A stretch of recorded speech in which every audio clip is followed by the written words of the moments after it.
Your child's social media account is about to change. The government of Canada is stepping in with the most sweeping online safety legislation Canada has ever seen. But here's the question. Would it actually protect your family or create new risks? And why does this matter? Here is the law. The new laws and related rules regarding access to social media in Canada is happening, and you ought to be aware of these changes and its immediate impact on you and your family. So today we are going to break down exactly what this law does, what it means for you and your family, and what you can do to protect yourself. Let's start with what the law targets. Bill C-34 targets 7 categories of harmful content. Starting with number 1, intimate images shared without consent, which includes deep fakes, sexual images. Number 2, content that sexually victimizes a child or re-victimizes a survivor. 3, content that induces a child to cause serious bodily harm to themselves. 4, content used to bully a child. 5, content that foments hatred. 6, content that includes violence against a person or identifiable group. Number 7, terrorism or violent extremism content. So why these specific 7? Well, online harms are not just the result of individual behavior. They are shaped by how digital services are designed and operated. Features like algorithmic recommendations and engagement-based feeds can actually amplify harmful content. So, the Act establishes a duty to act responsibly, requiring platforms to access and mitigate risks associated with these categories of harm. Now, the big feature of this bill is the age restriction. The most publicly prominent provision of the bill, C-34, is its minimum age requirement. The rule is that operators of regulated social media services must prevent persons under age 16 from maintaining accounts. Platforms now must implement adequate age verification or age estimation measures to enforce this prohibition. All well said and done, but there are a few challenges. And number 1 of that challenge is age verification, technologies that can reliably determine a user's age at scale while preserving privacy. This remains an area of active technological development, not a settled practice by any means. So, the bill acknowledges this tension in that verification must be both effective and privacy protective, and operators must destroy verification data after the process is completed. Here's the tension in that statement right there. The fact that we are going to trust these big social media platforms to destroy information we've given them after they've verified us doesn't completely square off yet. Now, the flexibility here is that the prohibition applies only to services specifically designated by the governor and council through regulation. Not every social media service will be under this prohibition. Here is where there are new infrastructures that are being established. One of them, which we'll talk more about later, is the Digital Safety Commission, which may exempt operators that demonstrate they provide adequate safeguards for children. Of course, there are lots of criticisms.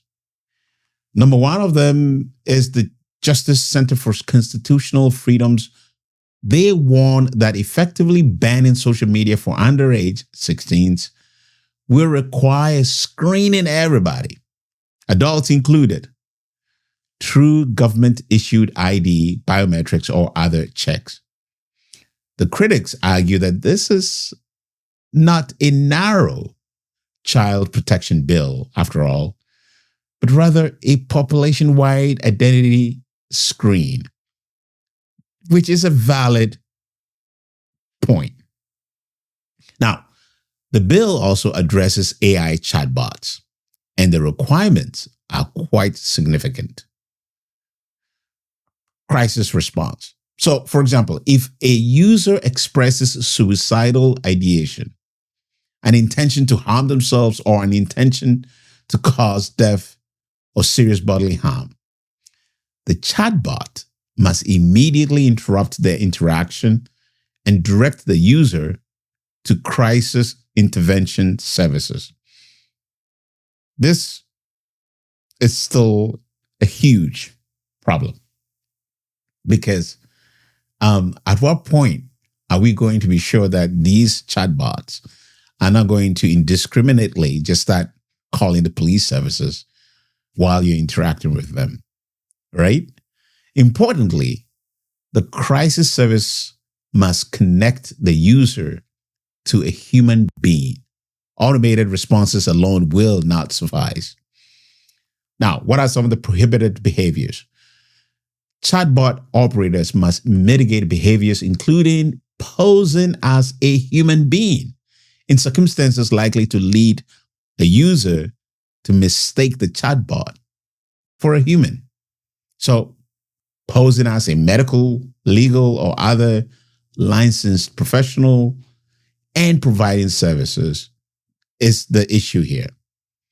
Sometimes using manipulative engagement techniques to encourage emotional attachment, leading to social withdrawal, which might include encouraging self-harm, suicide, or acts causing death or serious bodily harm. What all of this means for the user is that if you are having a private conversation with an AI chatbot about, say, your mental health, that conversation could be interrupted and escalated to crisis services or your local police. That is a huge red flag. Now, I mentioned the enforcement mechanism that is being contemplated in this bill. And a key one is a new Digital Safety Commission of Canada that will be empowered to enforce the law. This new commission's proposed powers include summon witnesses and administer oaths, receive evidence and hold hearings, issue guidelines and establish codes of conduct, conduct investigations, and impose penalties. In effect, this is a new court that has been established with some broad powers. Now, what are the penalties? The penalties are quite high. Penalties are up to $10 million or 3% of global revenue for non-compliance. There are concerns. Critics argue that the commission will write the real rules after Parliament has left the building, leaving 50 major decisions, which includes platforms, like what platforms are covered, what counts as adequate age checks, how standards are to be applied, all of which decisions that are going to be made by Cabinet and the Commission. The Justice Center warns that Parliament votes on the shell of this new law, and Ottawa fills in the details later. That can be problematic. Now, as a parent, what should you be paying attention to? Here's what you can do. Talk to your kids. Talk to your kids about online safety. The law is a backstop, not a substitute for parenting. Open conversations are still your best tool. Number 2, review your child's apps. Check age restrictions, privacy settings, and content moderation policies. Number 3, stay informed. The bill is still moving through Parliament and may change. The Digital Safety Commission will then write the regulations. So it's worth paying attention. Number 4, consider the privacy implications. Age verifications may actually require sharing your government issue ID or biometrics. Be aware of what you're giving up. Number 5, share your views. Contact your MP. The debate is still ongoing, and your voice matters. So, in sum, Bill C-34 is a major shift in how Canada regulates online safety. It targets harmful content, imposes age restrictions, and regulates AI chatbots. Now, if you're a parent, talk to your kids about online safety. Review your child's apps and settings. Stay informed. The law is still changing. If you're a creator or a business, this law will affect how you use social media. Stay informed and prepare for the new compliance obligations. If you're concerned about privacy, age verification could require government ID or biometric checks. Know what you're giving up. This is iChatLaw, where the law gets real. If you found this helpful, like, subscribe, and turn on your post notifications. I'll see you on the next one.